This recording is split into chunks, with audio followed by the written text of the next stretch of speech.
बोलिए श्री गणेश जी भगवान की जय। श्री सीताराम चंद्र भगवान की जय। श्री हनुमान जी महाराज की जय। अगले पिछले व्याख्यान के पश्चात मैं पुनः आप सबके समक्ष उपस्थित भगवान और भक्त की मैं प्रार्थना करता हूं। आप सब भक्तों को इस कलिकाल में धर्म ग्रंथों से जोड़ना बस एक ही उद्देश्य है मेरा। उसी उद्देश्य की प्राप्ति के लिए मैं आगे की कार्य को कर रहा हूं और रामचरितमानस के पंचम सोपान सुंदरकांड की कुछ चौपाइयों की व्याख्या करते हुए मैं रघुनाथ जी के चरण में आता हूं, हनुमान जी के शरण में आता हूं और आप सब भक्तों से भी निवेदन करता हूं, जीवन में कभी भी किसी प्रकार की कठिनाई उत्पन्न हो तो उस समय रामचरितमानस के पाठ को किया जाए, उसमें भी सुंदरकांड का पाठ किया जाए, उनके अर्थों को समझा जाए। बहुत सारी संसार की विपत्तियां उससे नष्ट हो सकती। उसी क्रम में आज आगे मैं गोस्वामी तुलसीदास द्वारा रचित इस रामचरितमानस को प्रणाम करता हुआ इनमें गोस्वामी जी द्वारा लिखित कुछ चौपाइयों का आज मैं वर्णन करने जा रहा हूं। जैसा कि आप सब भक्तों को पिछले हमारे व्याख्यान में हनुमान जी के माता सीता जी के समीप पहुंचने के पश्चात आगे की कथा को प्रारंभ करता हुआ मैं सबसे पहले मैं गणेश जी की वंदना करूं। हे गौरी पुत्र गणनाथ वक्रतुंड, आप हमारी इस व्याख्यान को सफल बनाना, ऐसा निवेदन करता हुआ मैं गौरी पुत्र को याद करूं। विघ्नेश्वराय वरदाय शूरा प्रियाय लंबोदराय सकलाय जगद्धिताय नागाननाय श्रुतिजाज्ञ विभूषिताय गौरीसुताय गणनाथ नमो नमस्ते।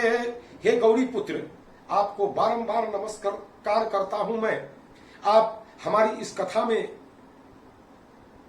उपस्थित हो और मैं गौरी पुत्र आपके कृपा से ही बोलता हूं, इसलिए आप अपनी कृपा मेरे मन मस्तिष्क पर बनाए रखना और हमारे इन भक्तों को भी आप अपनी अच्छी वाली बुद्धि प्रदान करता रहना, ऐसा निवेदन करता हुआ मैं हनुमान जी की वंदना करूं। यत्र यत्र रघुनाथ कीर्तनं तत्र तत्र कृतमस्कांजलिम वासुवारी परिपुल्लोचनम मारुतिं नमत राक्षांतकम। मैं मारुत पुत्र की वंदना करता हूं। गोस्वामी जी ने लिखा यत्र यत्र रघुनाथ कीर्तनम, जहां जहां श्री रघुनाथ जी का कीर्तन होता है, भजन होता है, वहां वहां हे हनुमान जी आप उपस्थित रहते हैं। मैं आज रघुनाथ जी का भजन करने जा रहा हूं, उनका मैं कीर्तन करने जा रहा हूं।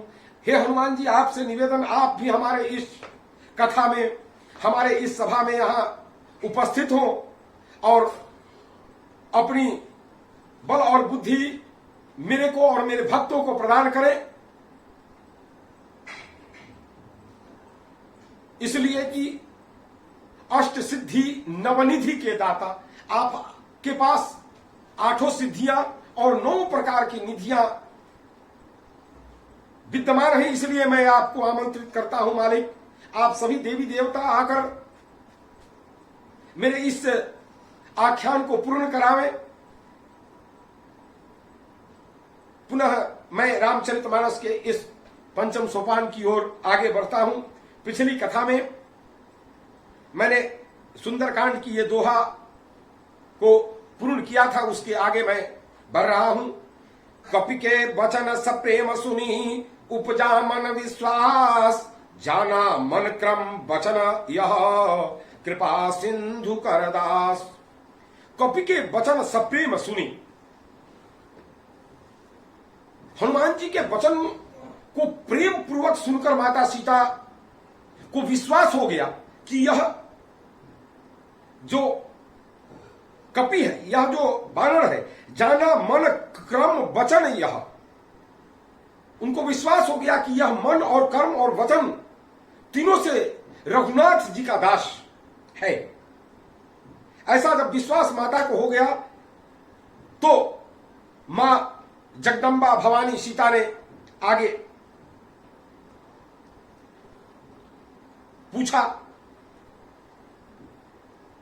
मां ने बताया, हरिजन जानी प्रीति अति गाढ़ी, सजल नयन पुल कावली बाढ़ी, बुरत बिरह जलधि हनुमाना, भय उतात्मो कहूं जल जाना। हरिजन जानी प्रीति अति गाढ़ी, हनुमान जी हरि के जन हैं, भगवान रघुनाथ जी के शरण में रहते हैं। ऐसा जानकर माता सीता को अत्यंत प्रेम उमड़ने लगा हनुमान जी को देखकर। नेत्रों में अश्रुओं की धारा बहने लगी माता सीता की और शरीर अत्यंत पुलकित हो गया। मैं पिछले भी अपने आख्यान में यह बताया था कि जब हनुमान जी और विभीषण जी का मिलन हुआ तो प्रेम की वर्षा होने लगी, अमृत की वर्षा होने लगी। यहां मां और पुत्र का मिलन हो रहा है, यहां भी शरीर पुलकित हो जाता है। मां के आंखों से आंसुओं की धारा बह रही है कि इस रावण जैसे निशाचर के लंका में ये हरिजन कहां से आ गया। ये तो भगवान की बड़ी कृपा ही है कि ऐसे निश्चरों के बीच में हरिजन, हरिजन जान प्रीति अति गाढ़ी, सजल नयन पुल कावली बाढ़ी। यह समझ करके माता सीता की आंखों से अश्रुओं की धारा बहने लगी। बुरत बिरह जलधि हनुमाना, भय उतात्मो कहु जल जाना। जल भरा है, अत्यंत पुलकित हो गया उनका आंख। सीता जी ने कहा, हे तात हनुमान जी, बिरह सागर में डूबती हुई एक जहाज को, जहाज हुए आप, समुद्र में कोई जहाज चला जा रहा है और उसको कोई बचाने वाला नहीं है।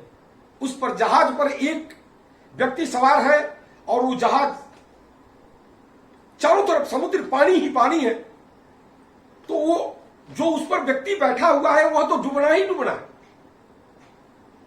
उस समय अगर उसको बचाने के लिए अगर कोई व्यक्ति, कोई मानव, कोई महामानव उस जहाज पर उपस्थित हो जाता है और बोलता है कि आप चिंता न करें, मैं आ गया हूं, मैं अब सब कर लूंगा, तो उस व्यक्ति को, उस मानव को कितनी प्रसन्नता होगी। यही प्रसन्नता माता सीता जी को यहां हनुमान जी को देख करके हो रही है। कहने का अभिप्राय यह है, बिरह सागर में डूबती हुई मुझको तुम जहाज हुए, मैं सागर में डूबता जा रहा था, उस समय आप जहाज बन के आए हो मुझे उबारने के लिए। ऐसा हनुमान जी से मां बोलती है। आगे अब कहो कुशल जाऊं बलिहारी, अनुज सहित सुख भवन खरारी। कोमल चित कृपाल रघुराई, कपि के हेतु धरी निठुराई। अब कहूं कुशल जाऊं बलिहारी, अब मैं बलिहारी जाती हूं। अब छोटे भाई लक्ष्मण जी सहित खर के शत्रु रघुनाथ जी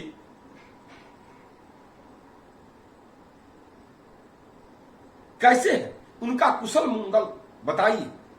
माता सीता हनुमान जी से पूछती है। श्री रघुनाथ जी तो बड़ी कोमल हृदय वाले हैं। मां पूछ रही हनुमान जी से, कोमल चित कृपाल रघुराई, उनका हृदय जो है वो बहुत कोमल है और कृपालु भी है रघुनाथ जी। कपि के ही हेतु धरी निठुराई, तब भी है हनुमान जी वो निष्ठुर कैसे हो गए हैं। आगे माता बोलती है, सहज बानी सेवक सुखदायक, कबहु क सुरति करत रघुनायक। कबहु नयन मम शीतल ताता, होई यही निरखि श्याम मृदु गाता। माता बोलती है हनुमान जी से कि सेवक को, भक्तों को जो उनका सुमिरन करता है उसको तो सुख प्रदान करने वाले हैं रघुनाथ जी। उसका सारा योगक्षेम वहन करने वाले हैं रघुनाथ जी। कबहु की सूरत करत रघुनायक,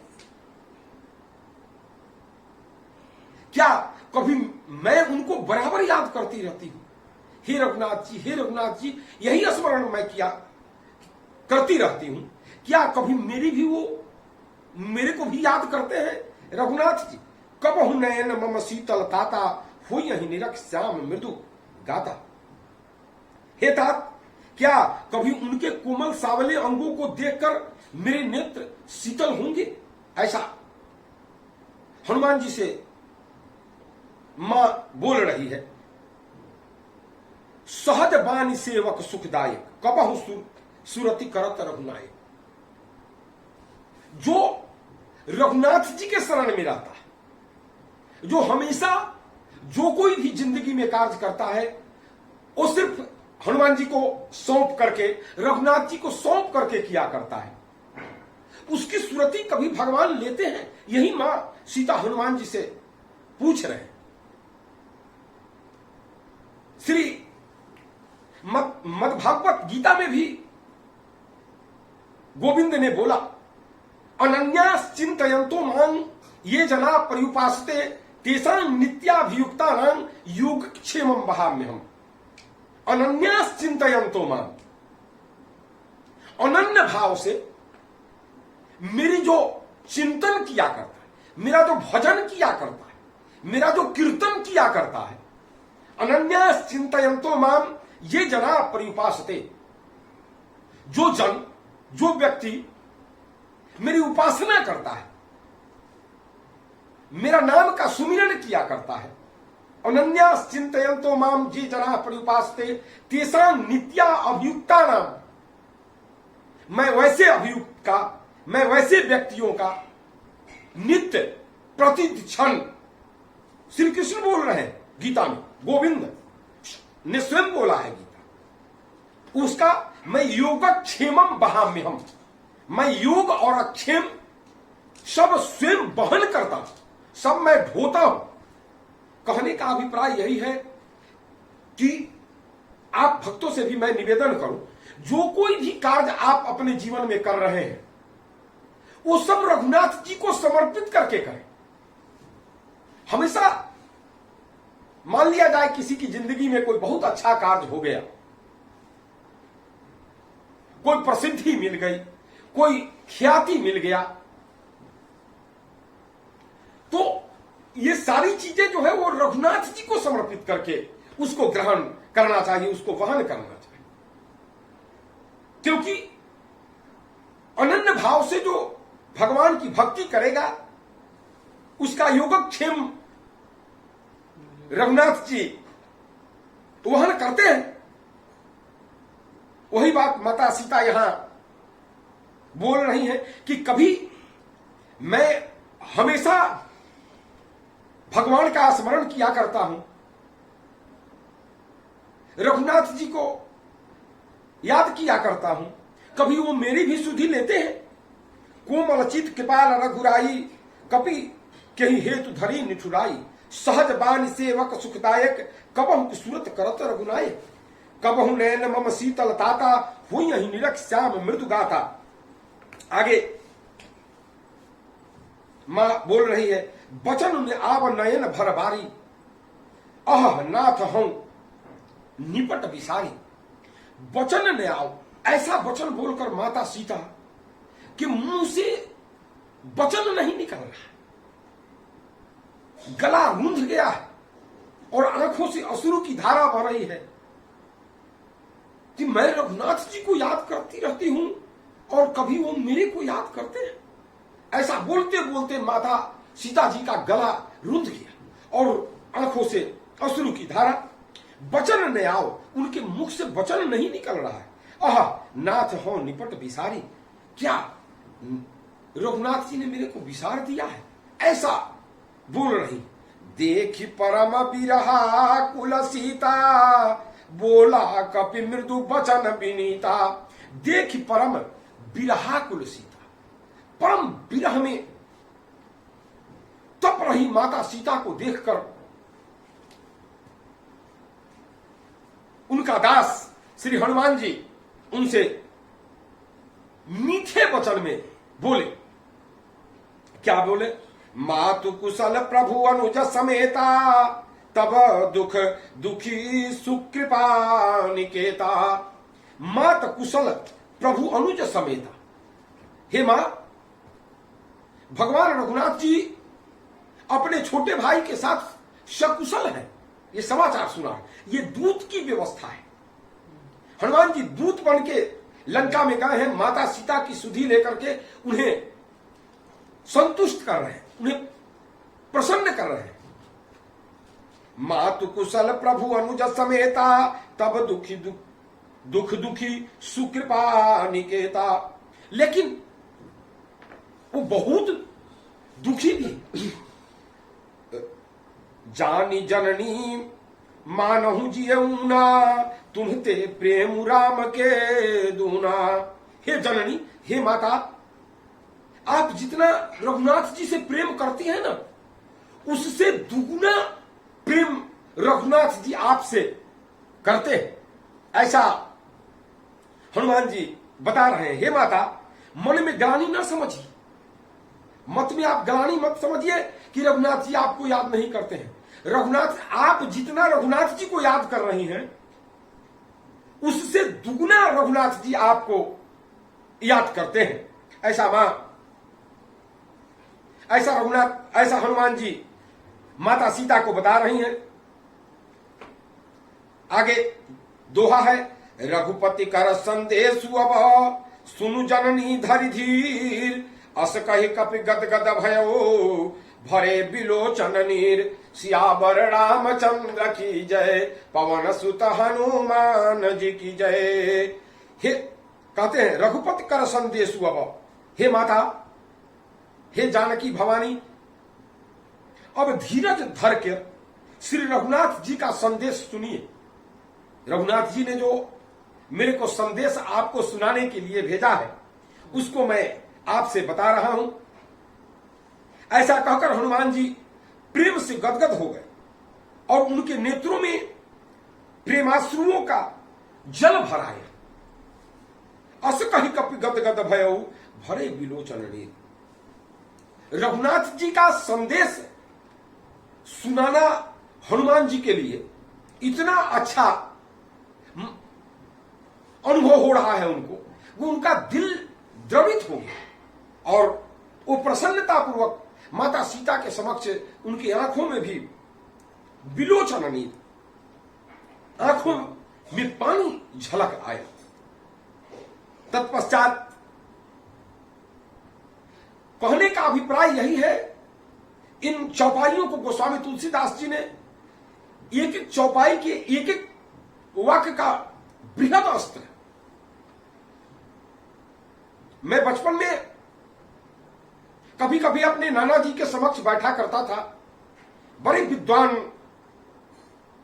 महात्मा त्रिदंडी स्वामी देवराहा बाबा सरीखे विद्वानों के साथ बैठने वाले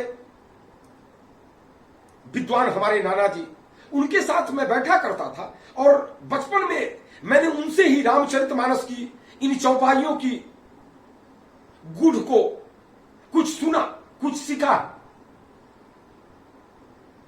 और उसी का परिणाम है उन्हीं बड़े बुजुर्गों का कि मैं आज कुछ सुना पा रहा हूं। तो गोस्वामी तुलसीदास जी कि इन चौपाइयों में माता सीता और हनुमान जी के मिलन, एक माता एक विरह में रह रही माता को एक बलवान पुत्र मिल गया है, इसकी कथा आज इन दोहाओं के बीच में मैं वर्णन किया। माता को अच्छा पुत्र मिल गया, भवसागर में डूबते हुए को एक जहाज मिल गया। ऐसा प्रतीत हुआ मानो मां बड़ी प्रसन्न हुई और पुत्र भी प्रसन्न है कि वो अपने मालिक की संदेश को मां के समक्ष सही से रख रहा है। कहने का अभिप्राय यही है कि हमेशा मां क्या चाहती है इसके बारे में पुत्र को पहले से पता होना चाहिए। वही पुत्र सुपुत्र है जो मां की भावनाओं को समझता है, और मां भी प्रसन्न होती है जब पुत्र उनकी भावनाओं को समझता है। जैसे माता सीता की भावनाओं को समझकर हनुमान जी ने उनको संतुष्ट किया। मैं आप सबसे निवेदन करूं, इस कथा के माध्यम से हम सब प्रयास करें, अपने घर से अगर दूर है तो मां को, अपने पिताजी को प्रतिदिन दूरसंचार के माध्यम से ही उनको याद करें, उनसे 2-4 मिनट बातें करें। हमारे बड़े बुजुर्गों को उनके पास बैठने की जरूरत है, उनको हमारे धन दौलत की आवश्यकता नहीं है, उनसे प्रेम से बात करने की आवश्यकता है। जैसे मां के समक्ष हनुमान जी जब उपस्थित हुए हैं तो मां कितनी प्रसन्न है। तो हम आप सभी भक्तों से निवेदन करूं, अपने परिवार के बड़े बुजुर्गों के साथ समय दें, थोड़ा उनके साथ बैठ करके उनकी हंसी मजाक करें, उनसे बातें करें, बचपन की कुछ बातें करें, ताकि वो उनको आत्मसंतोष हो कि मैंने जो वृक्ष लगाया है वो मेरे पास है। ऐसा निवेदन करता हुआ मैं माता सीता को और हनुमान जी को दोनों की प्रसन्नता में मैं शरीक होता हूं, मैं सम्मिलित होता हूं। और आज की इस आख्यान को गणेश जी भगवान को याद करता हुआ, श्री हनुमान जी को याद करता हुआ, रघुनाथ जी को याद करता हुआ मैं यही समापन की ओर ले जाता हूं। आप सभी भक्तों को मैं निवेदन करूं, मां और पिता से बढ़कर इस संसार में कुछ है नहीं। उनको प्रसन्न रखें, उनको संतुष्ट रखें। मैं पहले भी बताया कि अगर घर से अलग है तो कम से कम एक बार दिन में 24 घंटे में उन्हें दूरसंचार के माध्यम से ही याद कर लें, और उन्हें याद करके उनको प्रसन्न, उनको संतुष्ट करें। ऐसा आज के इन चौपाइयों की का गुण यही है कि मां को एक अच्छा पुत्र कैसे संतुष्ट कर सकता है, कैसे प्रसन्न कर सकता है, कैसा संदेश दे करके उसको खुश कर सकता है। इसलिए मैं आप सब भक्तों से निवेदन करूं कि आप अपने बड़े बुजुर्गों का आशीर्वाद लें। मैंने पिछले भी अपने आख्यान में बताया था,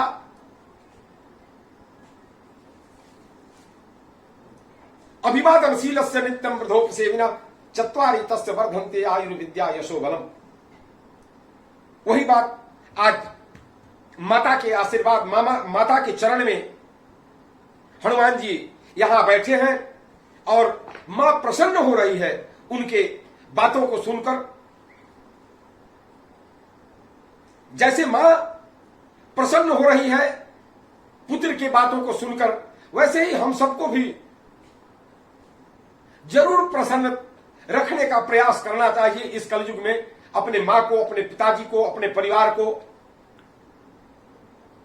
मन से हो, कर्म से हो, वचन से हो प्रसन्न रखने की व्यवस्था करनी चाहिए। इन्हीं मुख्य बिंदुओं के साथ मैं इस आख्यान को यहीं पूर्ण करने की आदेश लेता हूं हनुमान जी से। बोलिए हनुमान जी महाराज की जय, सियावर रामचंद्र भगवान की जय, सभी देवी देवताओं की जय। धर्म की जय हो, अधर्म का नाश हो, प्राणियों में सद्भावना हो, विश्व का कल्याण हो। ओम हर हर महादेव।